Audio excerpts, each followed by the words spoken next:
Hello, everyone, and welcome back to Roompact's ResEdChat podcast. My name is Dustin Ramsdell, and this is the bi-weekly podcast series featuring a variety of topics and guests that are of interest to residence life and education professionals working in college and university housing all across the country. And our guest today is talking about career transitions and decisions and how to kind of capitalize on your transferable skills as a residence life professional.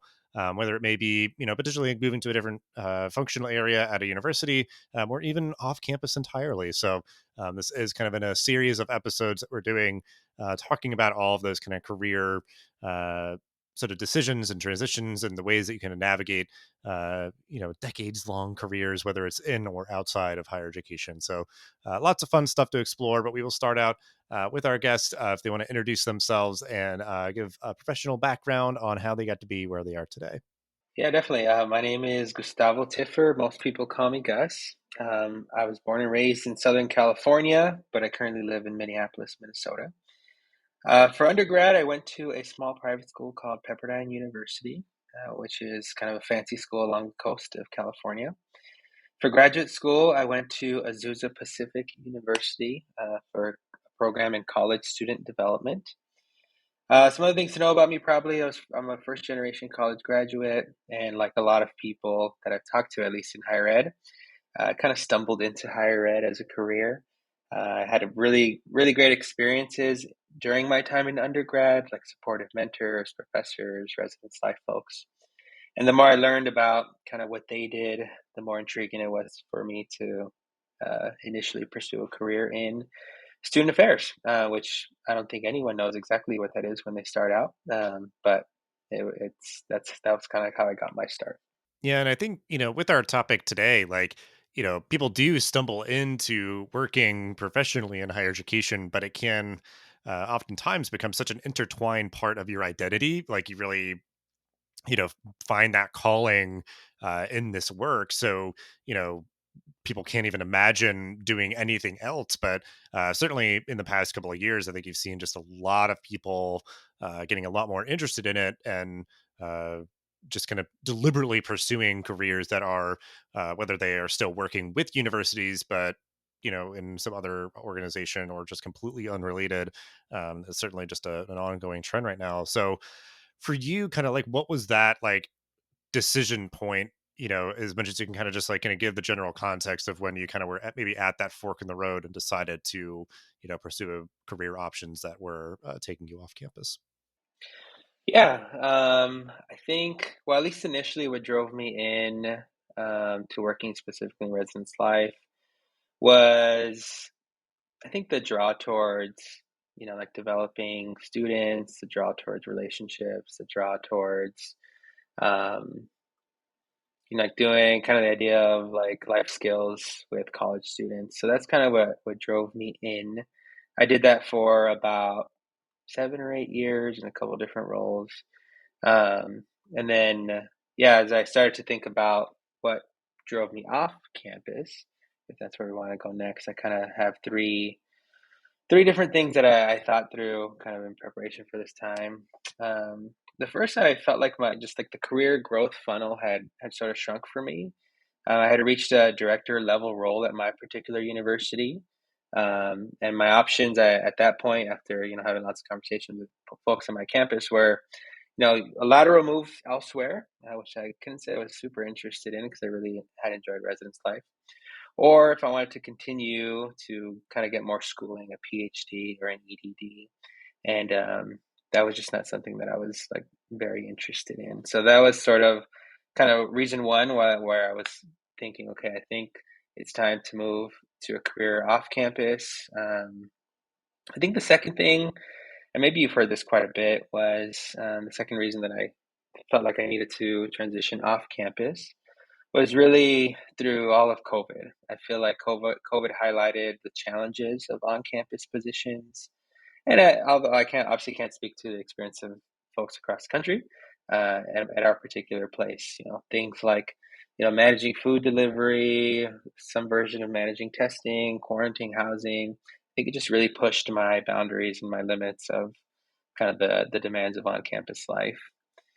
And then I think the last thing truly was just pay. I think um, when I started off postmasters at my particular university, it's kind of making low 20s plus housing, right? So you can probably tack on another 20, 25K for housing. I think when I ended in my director level role, base salary was somewhere in the 40s. And so, um, yeah, I think as I started to explore like careers off campus, um, and entry mid-level roles elsewhere were paying well above what I was making as a director. And so I just felt like if I ever wanted to start saving like good money or make move financially for myself and for my family, I needed to figure out a career off campus. So yeah, that's kind of what initially are three things that drove me off campus. I think that that is definitely the story for a lot of people. Like, it is very unfortunate, but that is the reasons why I'm sure many others felt like maybe, yeah, they had very few options, and felt compelled to kind of just see what else was out there. And like I said, start to kind of unravel, like, okay, what is it that really I kind of have so wrapped up in higher education? What is the type of organization? What's the type of job that I want to do? And just realizing that there are opportunities to do that elsewhere. But yeah, I mean, there's definitely a lot of things that play into sort of like the burnout and those sort of things in my mind, where it's like, yeah, maybe you do need to have a leaner team for an institution to kind of survive, certainly just a turbulent future that's ahead with enrollment cliffs and whatever else. And like, using technology to, you know keep people's jobs very like efficient and augmented and everything when there's fewer people uh in staff positions and stuff like that. But um yeah, so it's just like kind of that interesting formula of like, that people should, be able to be gainfully employed. Like all these things are just like, anybody hearing that is like, I mean, yeah, like all that's like completely, justified. And, and I think there's definitely people I'm sure kind of face like, um a very frustrating sort of situation where they might have people kind of in this mass exodus, but it's kind of like, I mean, can you blame them? Like it's kind of understandable if it's just like they want better career progression and gainfully employing jobs and those sort of things. And even like the burnout piece, where I think, for me, making the pivot to working into higher ed tech, it was like still always having students at the center of my work. And I think they always will be, but recognizing like, I wanted to have, even several years ago, more casual, flexible work environment, and, just get exposure to what I knew was going to be very uh, kind of crucial skills and knowledge in terms of, technology platforms and everything that, interact with higher education. So yeah, I mean, so I think it's good to hear kind of where you were. And I think as you were making that choice and exploring what your options were, I guess my kind of quick follow-up question is like, how did you sort of navigate figuring out what it is that you wanted to do when you kind of knew that you wanted to, move away? Yeah, definitely, that's a good question. That was like the hardest part because I like I said, I did the master's degree in student affairs. I had worked in student affairs, specifically residence life, obviously for 7, 8 years, and so it was kind of all I knew how to think about. And so it was really hard to figure out what else do I want to do. I think you mentioned this a little bit, but I knew that in the next thing whatever it was, that I wanted to have sort of a student centric, customer centric sort of role because I feel like residence life professionals are just so good at navigating kind of that one to one, one to many customer interactions, student interactions. And so I knew I wanted something like that. And so honestly, I just went on LinkedIn and started kind of plugging in keywords for some of the skills that I felt like I had. So I would plug in words like training, facilitation, customer service, and I'm now working in customer success at a tech company, but customer success, and that sort of like kind of kept unraveling from there. Um, so that's kind of how I approached it, and I think what was hard initially was translating kind of all the skills that we have in, or we had, I have in from residence life from higher ed, because I what I learned was just like corporate speak was just so different than higher ed speak. So I think I might have made a note of this, and I'll share more about this maybe later. But like instead of using the word students, like using the words customers instead of you know uh, student crises, using like inbound inquiries. It sounds a little cold when I put it that way, and I remember feeling like that really strongly. Like it's more than just they're not just customers, right? They're not just like inquiries from students. But that was probably like the last piece that was really hard, was just to translate over my experience, um, which took a little while. But yeah, so that was sort of my initial ways of wondering about how do I think about other things that I want to do. A lot of networking, a lot of just cold outreach to people at different companies that I found interesting, job titles that seemed interesting to me, and I learned a lot about the different types of jobs that exist out there through some of those cold messages. I do think that that can be a helpful kind of, you know, some sort of small steps, kind of connective tissue between working on campus and having it be such an insular world and its own sort of jargon and all those sort of things, is working, in an organization that works like with higher ed, and see if it's like, if that's a good fit, and then maybe stay in that world, or that's sort of the thing that gets you to the next thing of then just being kind of in the wider world of, corporate America or wherever.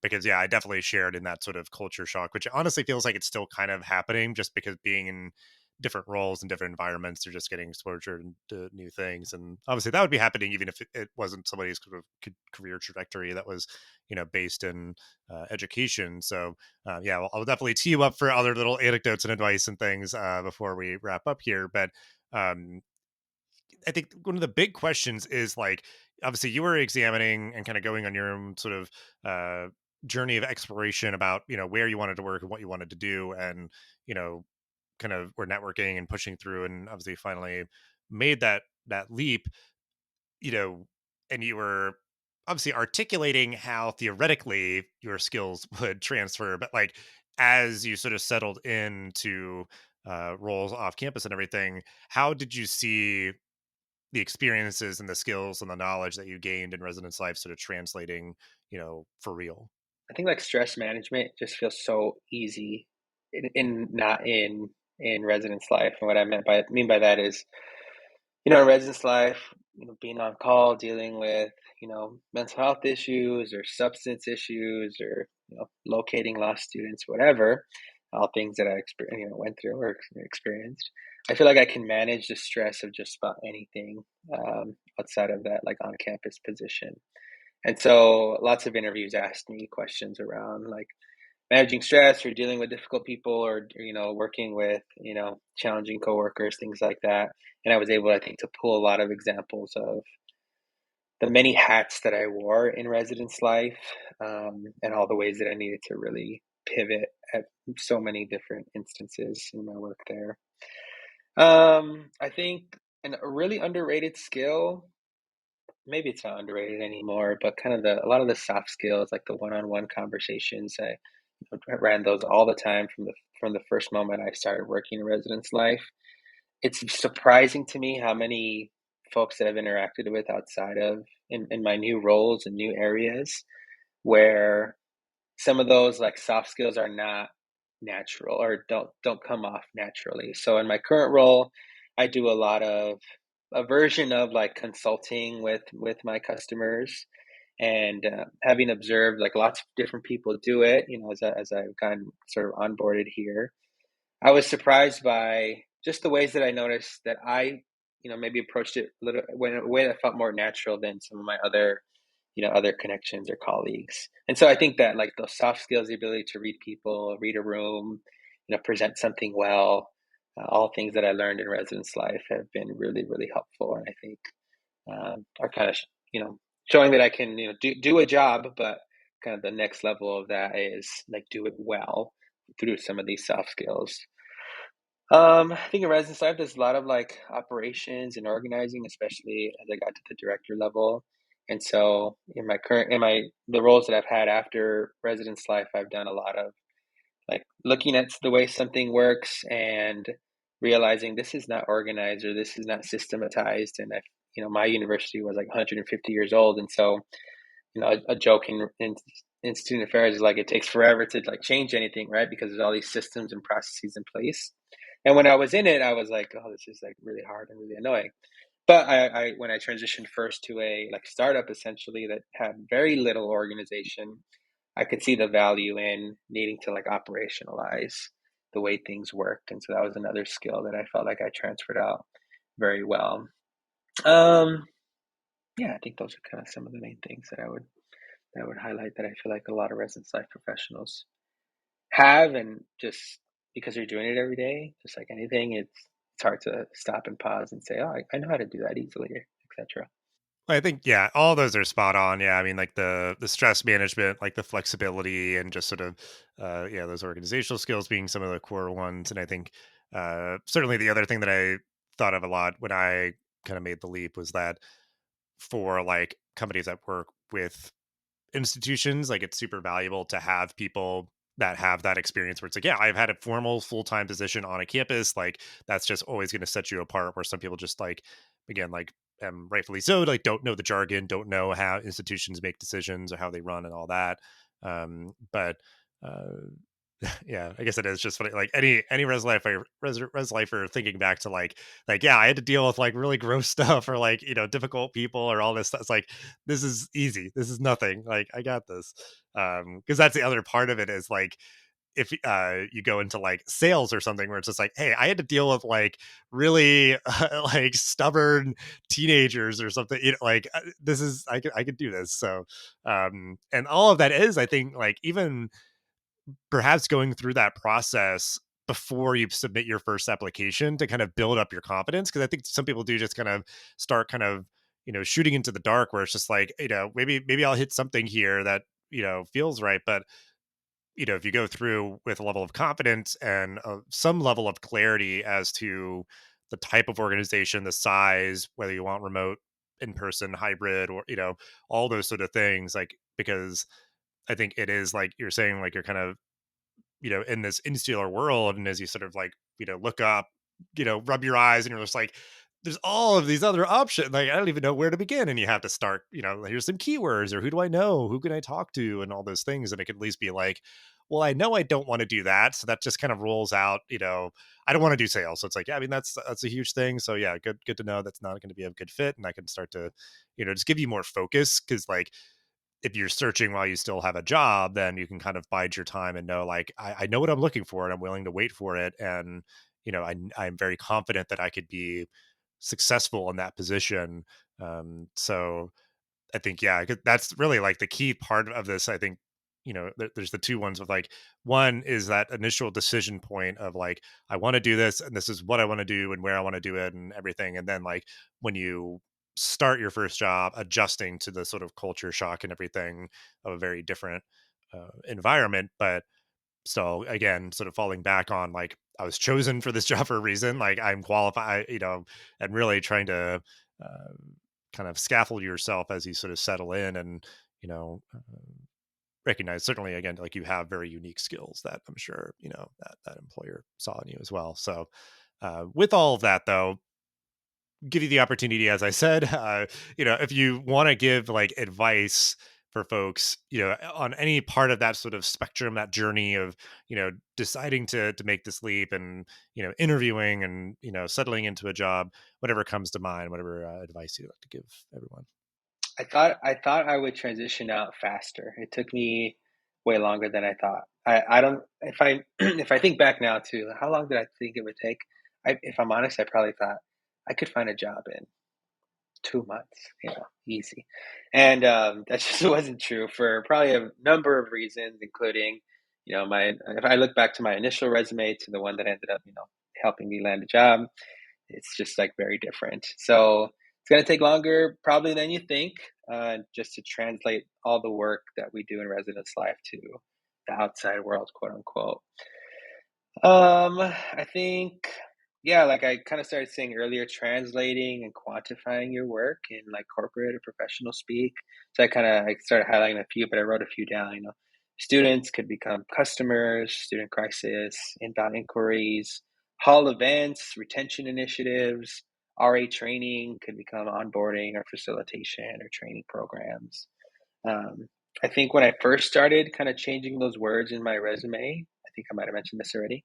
I felt a little bit, I don't know, just not genuine, disingenuous, maybe is the correct word.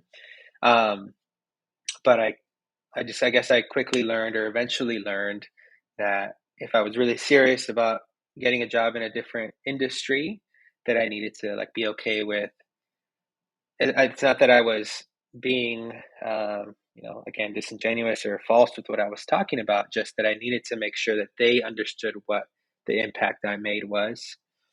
Um, Maybe other advice would be, as I said, that word impact is to like maybe map out right your ideal timeline and then start to make notes of the impact that you are having. I think my initial resumes, and this is probably like a well-known resume advice, right? But my initial resumes were mostly like what I did, and my better resumes were the impact that I made.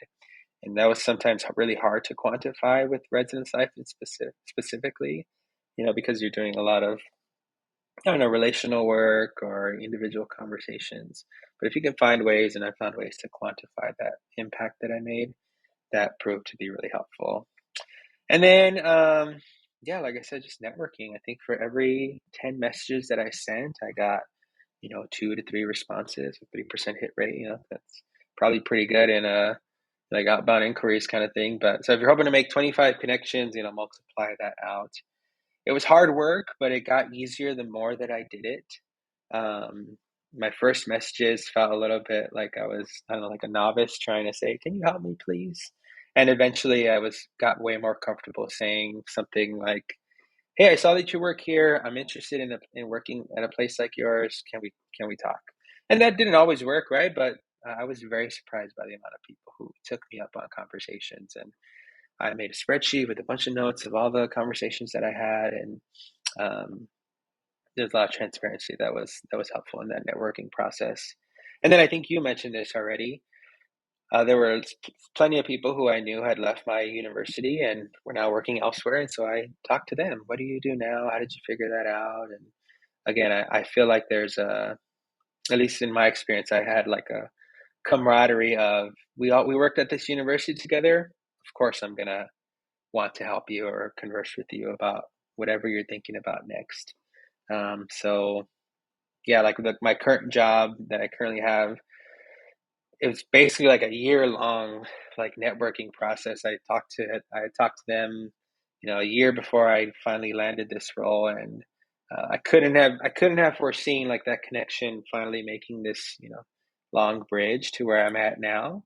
But I think it's just sort of the I guess the power of putting yourself out there and having conversations and trying to make a good impression during some of those networking calls. So yeah, that would be kind of my best. And maybe my last one, maybe more as a mindset thing, would be I remember thinking when I worked in residence life that it was, I don't know, I don't know what the correct wording is, but it just kind of felt like we do really important work, but it's I don't know if a lot of people like really see it. I got a lot of like, oh, so you're kind of like the RA's boss, and I was like, you're like a super RA, and I'm like, I remember thinking, I'm not a super RA. Like I do a lot of stuff here. And so I really needed to sort of see myself and all the skills that I had in a way that wasn't like lowered to just the RA spots. Oh, you live there. That must be fun.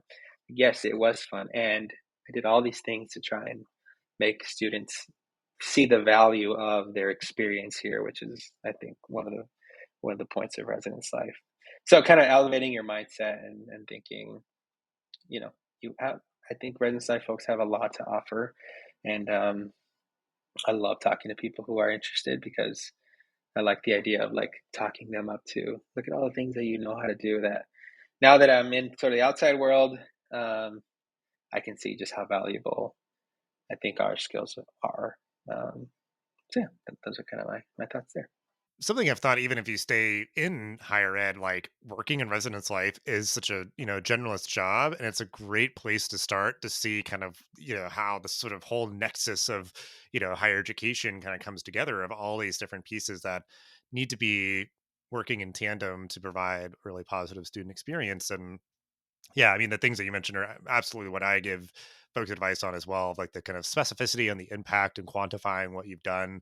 Because just saying, like, I helped run student training or something, it's like, okay, well, how long was it? How many students? What did you cover? What was the result? Like, and those sort of things. And, that just translates more, yeah, in a world that doesn't necessarily know what student staff training would look like, or what kind of the quantify it.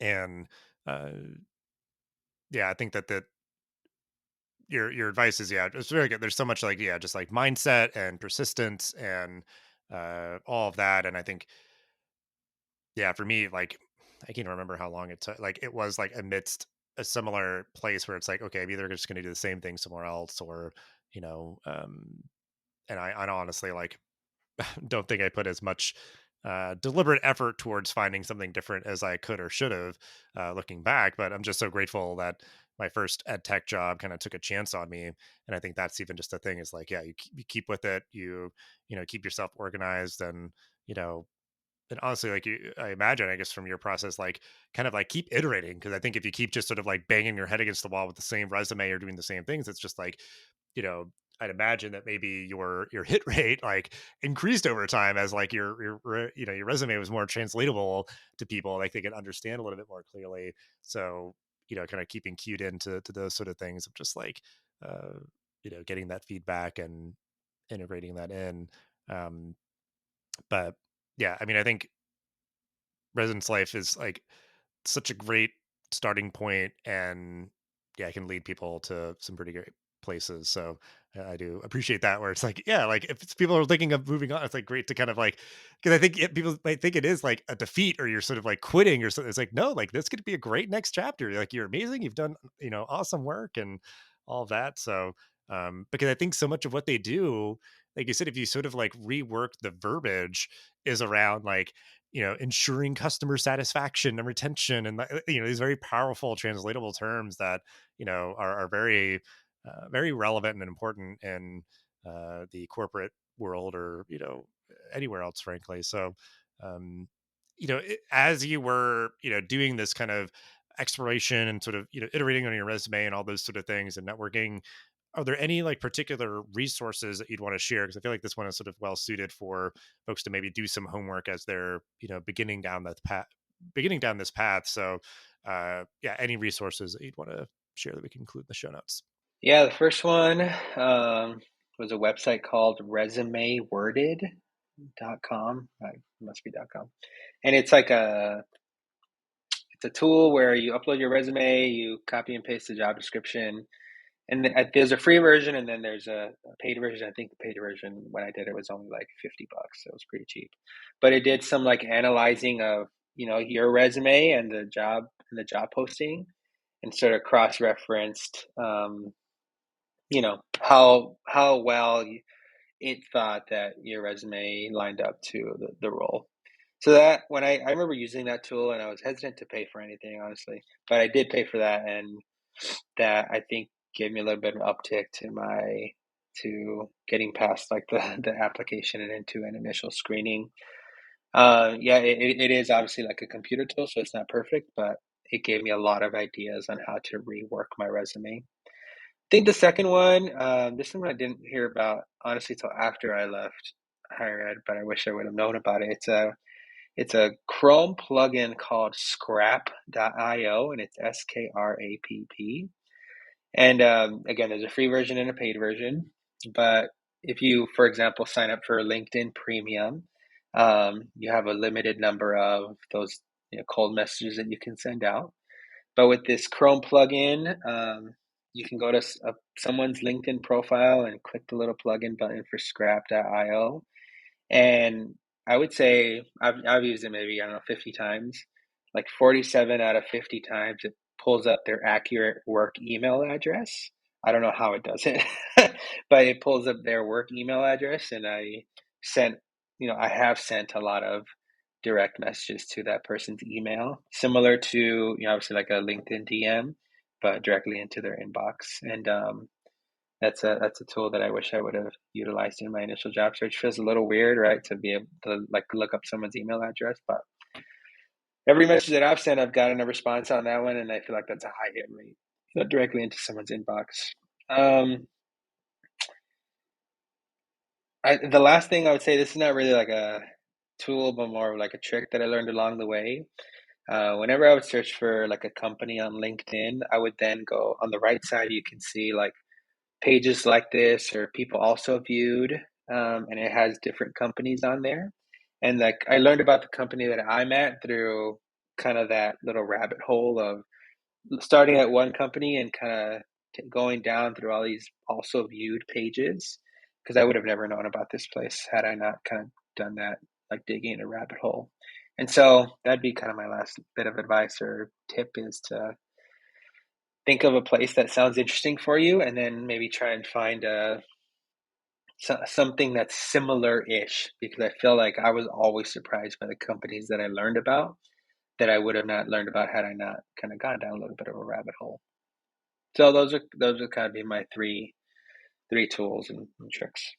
Yeah, those are great. I mean, very, very clever, and yeah, part of it's just kind of like the hustle of yeah, like reaching out to people or um yeah, being open to kind of the randomness of stumbling upon something where honestly, I've talked to some people recently about like college search, if you're a prospective students, like trying to get them to be open to that because some of them are like, I want to go to this school and that's it, like some name brand, institution or like an Ivy League school. And it's like, yeah, I'm sure you'd have a great time there. But if you're open to sort of possibility of that stumbled upon school that actually would like give you like a big scholarship or something, or is just as good as in its own way, um that kind of better serves everybody. But um yeah, and I think the other thing, just because I know the folks, or at least one of the folks that run it, there's a podcast and group called Pivoting Out of EDU, and they do some good work helping folks with this kind of stuff as well. So, um, yeah, and honestly, I think for what you shared, like that's clearly like half the battle. It's just like presenting yourself in the best way and finding the people to present yourself to. But then there can be the other kind of like coaching part of it, like the mindset, the sort of, philosophy and how you're sort of focusing on what and where you want to go. So, yeah, lots for folks to check out. Do very much appreciate you, Gus, for sharing all that you did and reflecting on your journey. And we'll have ways to connect with you and what you mentioned in the show notes as usual. And thanks to everybody for listening to this episode of the ResEdChat podcast.